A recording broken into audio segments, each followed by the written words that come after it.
This is the Page Publishing Book Club. How you doing? I'm Alice Stockton Rossini. Happy New Year. We are back, and we're going to start off with some real inspirational stories. Seve Griffin is a producer and rapper in Grand Rapids, Michigan, and he's lucky to be alive to share his story. He wrote Turn the Lights On, hoping it'll help young men who haven't been given the greatest roadmap to get on the right track. Now, your story begins when you were just 13, right? Yeah, so at the young age of 13, a lot of these kids that I'm focusing on, if you look at the cover, there's a light shining on one kid, and the rest are in the dark. So these are kids that are out here every day that don't have a father in the home, and they're looking for something. They don't know what they're looking for. So that's why it's called Turn the Light On, Turn the Lights On. Because we're all together, and we're together every day. We don't know what we're looking for, but we're trying to find it. So we're living life as if we're grown, but we really don't know what we're doing. And we're making choices as if we're grown men. And these choices that get us in a lot of trouble. So at that age where I'm from, we're seeing prostitutes and murders and drug dealing and cops. And it's just, you're playing Russian roulette with your life every day. Can you imagine that? As a teenager. As a young man, you're playing Russian roulette with your life every day. And so that story, and then book one ends at age 18, and then I end up having a daughter, and I take you on a whole nother ride where they get it deep. And the end result is I end up getting shot, and I drive myself to the hospital, and I wake up 3 months later blind, totally blind. When I woke up, the doctor said, hey, it's trauma. I had many stories like this. It'll come back to you eventually. So I ended up finding out later that it's my optic nerve. Once you lose oxygen to your brain, the optic nerves can't be healed. So I'm blind forever. But 3 days before I got shot, I had just bought a building. Because my mom always told me, if you're going to do stuff in the street, you need to own things. So when I woke up, I had that building. My goal was to open the studio. I always rap. So it's a whole nother chapter to that because I wake up, I open the studio, we end up touring Michigan, making music everywhere. And right now I got over 100 songs out on all platforms. I wrote the book. I got a soundtrack to the book called Turn the Lights On. Are you able to go out and, talk to kids like you? That's my goal. I do want to talk to kids in high school. At that age of 13, right before you get out here and you think you're grown, you need somebody to tell you that this is what's going to happen if you try to go this way. There's a lot of it going on. It's really sad. And we need to stop that. Because you're not grown. You do not know what it takes to be a man. So there's a lot of kids who think they got it. And they need somebody who's been through it. They can see them. I'm still just like you. I'm a rapper. I got chains. I got businesses. But let me tell you, if you go to school, but I have 5 daughters and 1 son. All of my children go to college. All my daughters, my oldest 3 daughters are all going to college because I put in their brain that you don't waste that time. Get that out the way. You need that in your life. That other way is nothing but trouble. When you don't have any roadmap and nobody's home, nobody cares where you are or what you do, it's got to be really you're only a kid. You're only a kid, and that's why it's called Turn the Lights On, because these kids are lost, but they are looking for something. They're waking up every day early. They're looking for something. They just don't know what they're looking for. So I'm here to tell them, I know what you're looking for. You want somebody to tell you to go to school, because you're not going to, you want somebody to tell you to do this. Like, they're taking the discipline out of families, but really these kids need somebody to tell them, hey, you must go to school. Because this is what's going to happen if you don't, and this is what will happen if you do. All right, Seve, thanks so much. Scott Jameson Sanders has a great home business importing packaging from all over the world for fast food restaurants, and somehow he finds the time to write on planes on the weekends. At one time it was songs, then plays and scripts, and now it's the first of several books through Page. It's entitled The Box Salesman. It is somewhat autobiographical. A kid that basically gets out of college and finds his way in the world of business in New York City, and sort of a little bit of a growing up kind of a story. for a guy that ends up battling some addictions and different things along the way. And he's an aspiring songwriter, so that part is definitely on the truthful side. But he gets a job out of college. Luckily, the recruiter kind of takes a liking to him, even though he's got two different color socks on and wasn't really ready for the business role at that point. But he joins a company that back in the 80s, this is all set in the early 80s, had a very extensive training program where they put him through about 6 months of training. And so a lot of it is taking place during that period of time. But then there's the first couple of years afterwards where he actually gets the territory and goes and starts selling. And, he's meeting women. He's, getting entangled in various different things like a DUI and some other complications in his life, including women. And it really just is a story of how he perseveres through all that, and kind of the foundation of his life becomes the fact that he's good at his job and he's got a talent for, having a good instinct about sales. I don't sell it like a sales training book, but this is a guy that doesn't push. He listens to his customers. He's just got a knack for it. It comes naturally for him. And that's it. It's easy to write because it's mostly true. I changed the names, of course, but got a lot of stories in there that were factual. He runs into conflict. There's a number of them, the biggest one of them being his problem with drugs and alcohol. And that is something that he does hopefully overcome. He's in remission, or so to speak, at the time of the ending of the book. But he works for a egotistical, narcissistic, and very chauvinistic boss that gets himself into trouble by having hiring practices that are today viewed to be immoral and illegal. Like what? He's part of a group that recruits people into the program, into the sales training program. And the guy says, stop referring women because they don't stay on the job. They're not as good as the men. He has an incident where he fears that somebody within the company is gay and makes a case of it. Eventually that guy gets fired, but this is the main character's boss at the time. So he gets really conflicted working for a guy like that. But he survives it. The person doesn't, and that's true in real life. The guy was, he was the biggest enemy of our HR department, as you can imagine. And I can't believe it. The 80s just wasn't that long ago. It was happening. I saw it firsthand, and you can argue there's some sense to what he was saying, in the sense that we would hire women and they'd stay for a year and a half, and then they'd relocate or move with their boyfriend or get married, and that was it, or have children. And he was just sick and tired of seeing these people that were, had been sent through months and months and months of training. And we spent a lot of money investing in people, men and women alike, only to have them leave. And then, the investment is considered worthless. But, in the sense of fairness, you have to overlook some things. And it's true of, the differences in the types of people and where we come from and what have you today.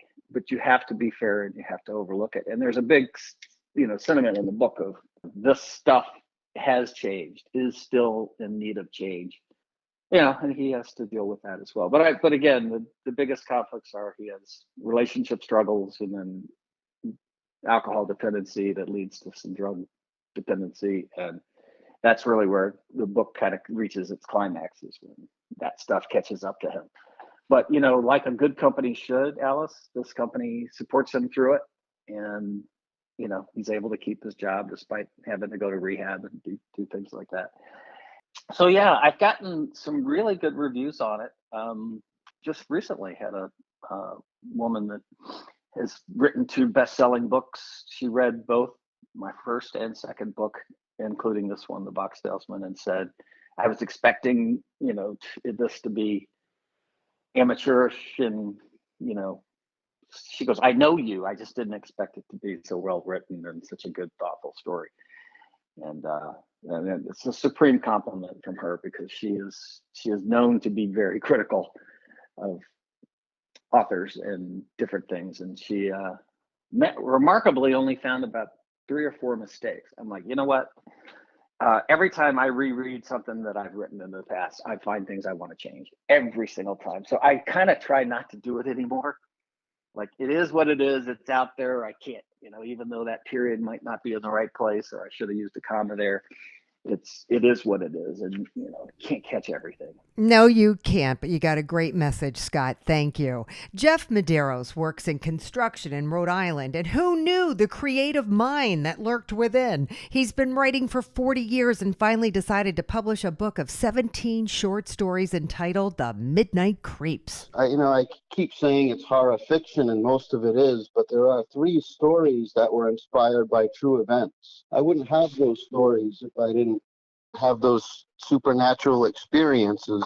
Tales of the macabre and supernatural. Yes. Can you share one with me? I want one based on a real experience.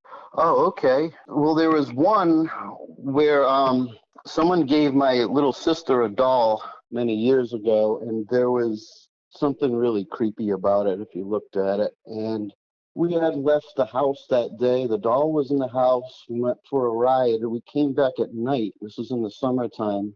And all the lights were on in the house. Although everything was locked down, all the lights in the house were turned on. Nobody left the lights on. No, because we left in the daytime. I mean, even the utility room, every light in the house was turned on. So my father thought right away it was a doll and grabbed it and got rid of it. And ever since that, we never had a problem in that apartment. But there was that. And that story was called A Flicker of Fear, the one about the doll. Now, the next one is called In the Chair of Nightmare, which I sat in this old antique, really intricately carven chair. It was like something you'd see in a Vincent Price film. And when I sat in it, I had quite a few different strange emotions that went through me. That first comfort, and then extreme discomfort, and then I felt like I wanted to get out of the chair, but I couldn't, and it was just these strange experiences that I felt like I wasn't sitting alone in the chair, that there was something occupying the chair. So that inspired me to write In the Chair of Nightmare. Does anything happen in the chair, or you just feel weird sitting in it? Honestly, it was just these strange emotions that washed over me, one after the next. It was very strange. And when I went back to my friend's house, I noticed the chair was gone. And I asked, what did you do with it? They said they put it out on the curb. And I said, well, why? You love that chair. And they wouldn't tell me why. But I know they felt something too. And that's why they got rid of the chair. Did you ever actually wake up in a graveyard? No, I've woken up in the woods, but not in the graveyard. That's pure imagination there. So, are you a storytelling kind of a guy? Like, do you sit around and tell stories? Absolutely. I've always loved ghost stories. So I have a lot of them that I can recite to people. I love telling them. And that's part of why I think I like to do what I do, because all my life I've been surrounded by spirits. I believe I'm what's called a sensitive, which can pick up on spiritual activity more than most people can. So there's that. I don't think I've ever lived in a place that wasn't occupied by some sort of spirit. I've lived in places that were occupied by several spirits, some good, some bad. When you're talking about your book, like, do you read sections of your book? I've done quite a few readings, actually. A friend of mine, he's the president of the Art Guild in Portsmouth, Rhode Island, and he has this show that he puts on Channel 18, public access, and then it goes to YouTube. It's called Art Matters. And he has put me on his show a couple times, and I've done a short excerpt of one of my stories. The second show I just did was an excerpt of one of my new stories for my new book. And after that, a short interview, and then I get to show off some of the artwork that was inspired by my writing. There was a local artist that read my book and got inspired to start illustrating all the stories. So I got to show those off and put those on the show as well. That was a lot of fun. That's amazing. Oh, no, I do everything I can for promotion. I've done readings in front of small crowds, and I enjoy it. And I just finished putting out an audiobook version of The Midnight Creeps as well. So, I mean, I've got a whole art gallery now, over 53 pieces from the 2 books. Good for you. You got another book coming out after this one? Absolutely. It's been finished and edited and everything. I just got to come up with the money to self-publish it. That's my next step.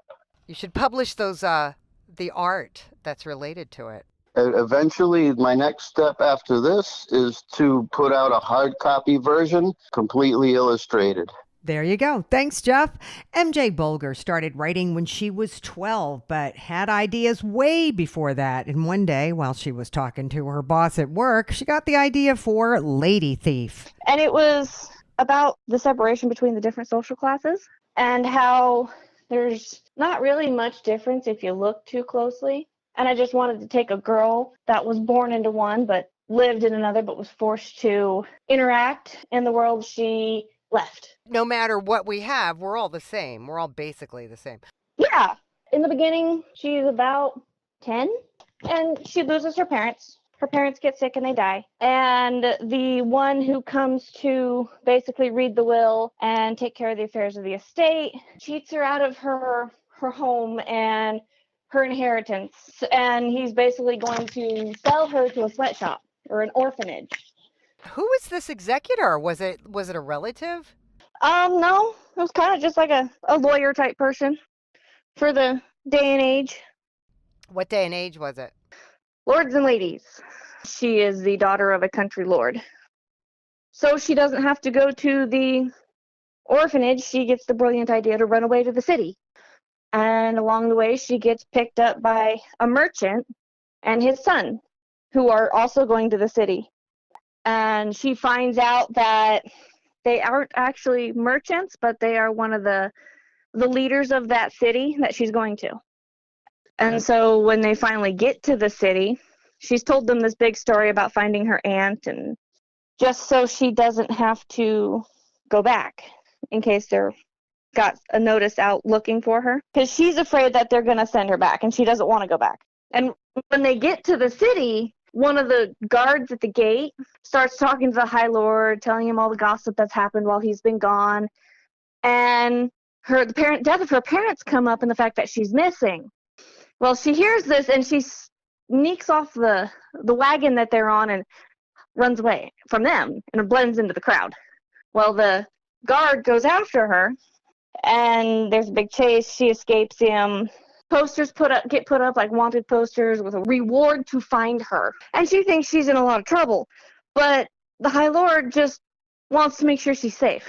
Because his son heard about her. Like, she was a really good friend of his, even though they just met. A couple days after that, she gets picked up by the master thief of the city. Because she tries to steal the coin purse from the master thief of the city. And the master thief looks at the little girl and sees herself, and she's like, I'm going to train you. Let's go get you some food. Let's get you a bath.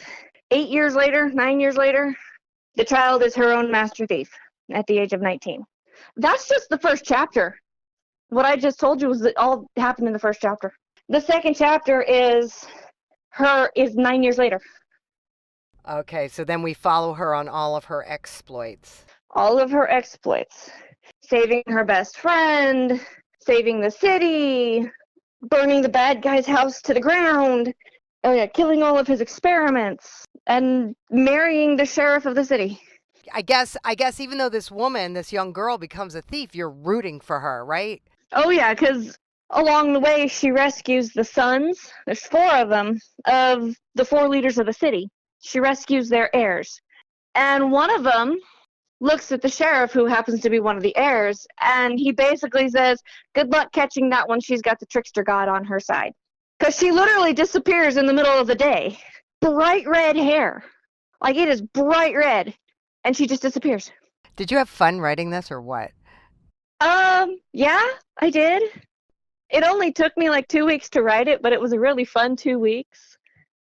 Because of all the different personalities that are in the story itself, and the thief and the sheriff butting heads, and oh yeah. I have a Facebook page and I have a following on there Do you post something every day about your book on Facebook? I mean, do you have like people hanging on your every word? No, not really, because a lot of them have actually already read my book. They're just waiting for updates on another one. You're building a fan base. Yeah. Kimberly Thompson is a commercial truck driver in Gastonia, North Carolina. She runs an apparel company, and she's the author of a pandemic-inspired children's book entitled Granny the Grasshopper. My 9 grandchildren was my inspiration for writing Granny the Grasshopper. The love that they have for their grandmother and the love that their grandmother has for them. The inspiration comes from not being able to see them during the pandemic. And when it hit, it was hard for Granny, to spend time with her grandchildren. So she just thought about them and just wrote them a story. The name of the book is called Granny the Grasshopper, and the story is about the 9 grandchildren, and she's created the animated characters to go with their nicknames that she's given them: Ladybug, Bumblebee, Firefly, Butterfly, just a few names. She's in a circle, and when each one approaches her, she's calling out their nicknames, and she give a brief description to describe each one of them through the characters. Yes. It started off like overprotection of Granny. She's overprotected of her grandchildren. Granny the Grasshopper, when it comes to her babies, nothing can stop her. So she started with her first grandchild is Ladybug, just giving riddles to each one of her grands with their nicknames, just calling them out and showing the love that she has for them in separation due to their characters. Like she says to Ladybug, Ladybug didn't live far on an old rug. Nobody slept there but Granny and Ladybug. So Ladybug is the first one, and she describes that she lives near Ladybug, and Ladybug sleeps with her under a rug. Granny the Grasshopper was caught by surprise looking up in the sky. Her twinkling eyes, she see her baby girl Butterfly. Butterfly, this beautiful character that just flies in the sky. And once she noticed Butterfly, she comes to her as well. And she has the twinkling in her eyes. And when she noticed, Butterfly comes to her granny. Now, do they go on an adventure? Do they do things together? No adventure, just gathering around one by one. Once they see Granny sit there with a campfire, and each and everyone comes to her one by one, and she calls out their names to them and a brief description of who they are and what they are to her. So, would you say this book is for like really little kids? Yes, it's like from to read to an infant up into maybe a 6-year-old preschooler. Have you read your book to any kids, like your grandkids or any kids? Of course, to my grands, definitely, repeatedly, yes, over and over. Do you get to see them now that the pandemic's over? Yes, we have actually spent a lot of time together. They've come and spent weekends with me, and I read the book to them. And one of my favorite parts of the book is towards the end when it says like, the 2020 pandemic can't keep us apart because of the love in my heart. This coronavirus or this COVID-19 don't stand a chance with God on our team. And that's what I like the most part about the book. Well, you know, a lot of people can relate to that, Kimberly. Thank you. Finally, inspired by fantasy books and video games, R.W. Decker in Georgetown, Texas, wrote The Light and the Darkness Book 2, The Ice Fields of Alkebar, back in 2008. But like a lot of authors, he fine-tuned it years later and finally got it published. It's a fantasy book, and I'm just really into fantasy stuff. I play a lot of fantasy video games and read a lot of fantasy books myself.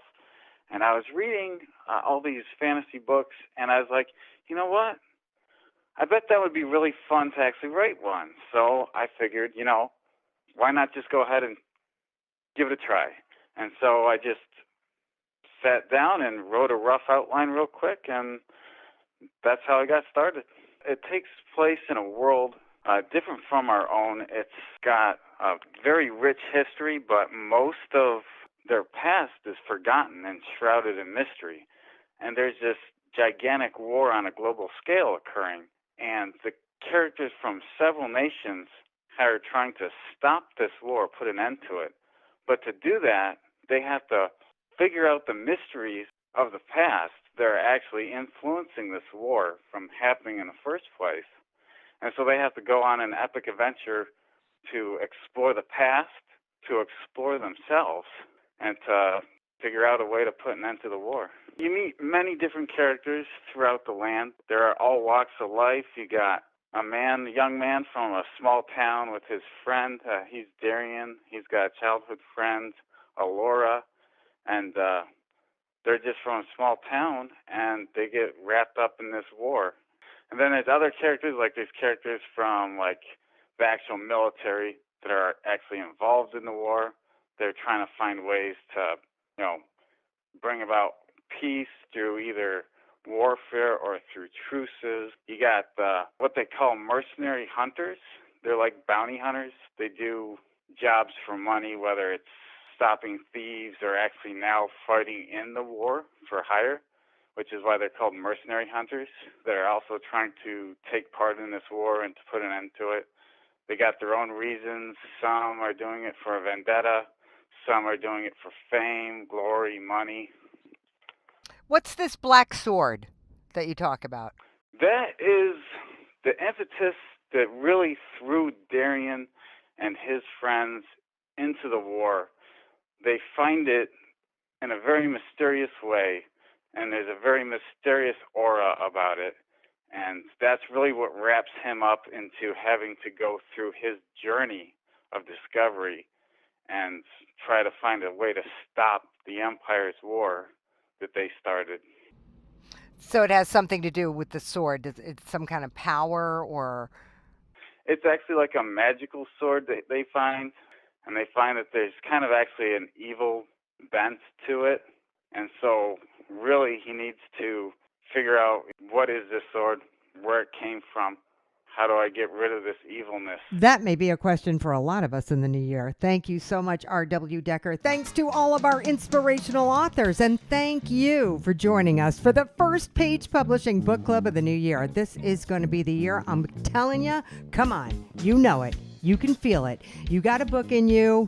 I know you do. And we're waiting to hear your story. So get on it. In the meantime, tell your friends and family to download the podcast at 710WOR.com. Maybe they've got a story too. And for the real, everyday, sometimes hard to believe, but true stories, you got to tune in to Len and Michael every morning, Monday through Friday, right here on 710 WOR. If for nothing else, to find out what kind of crazy story they're sending me on now. All right, that's a wrap. Happy 2022. I'm Alice Stockton Rossini. I'll catch you next time.